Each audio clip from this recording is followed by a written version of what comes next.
তাহলে চিন্তা করেন কিভাবে বিশ্বনবী জান্নাতকে চিত্রায়িত করেছেন, যে কারণে সাহাবারা জান্নাতের পাগল হয়ে গিয়েছেন।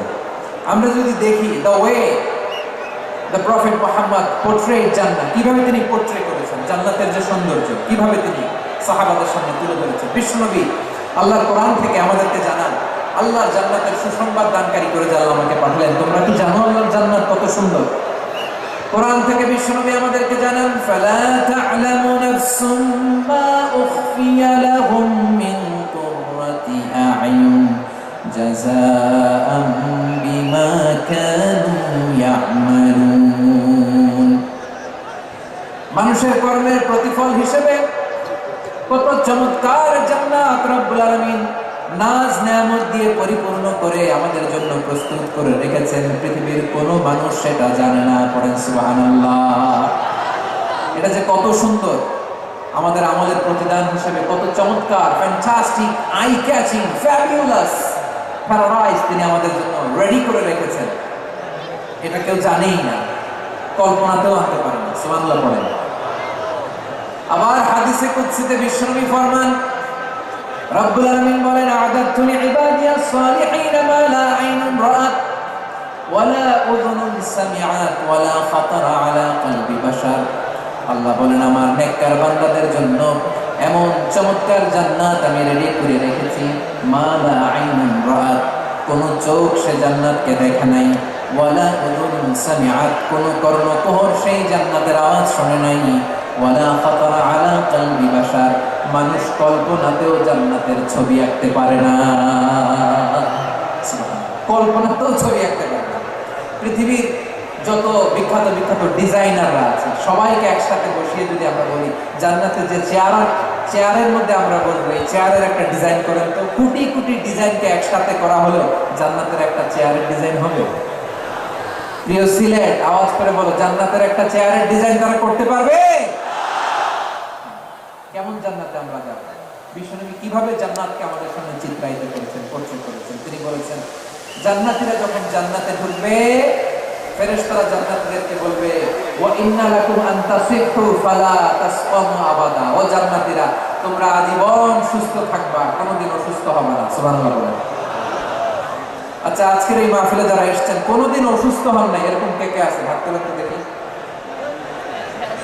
ওই যে হাত তুলছেন, পাওয়া গেছে, চিরসুস্থ। তোমরা কোনোদিন অসুস্থ হও নাই? অসুস্থ হও নাই? তা তুমি আর জান্নাতে যেয়ে কি করবা?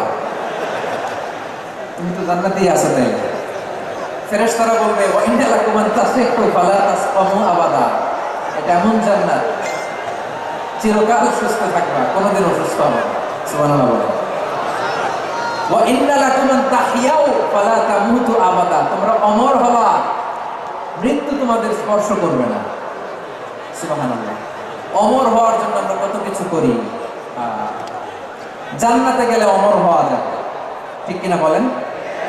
তোমরা চিরকাল বেঁচে থাকবা, তোমরা আর মরবা না।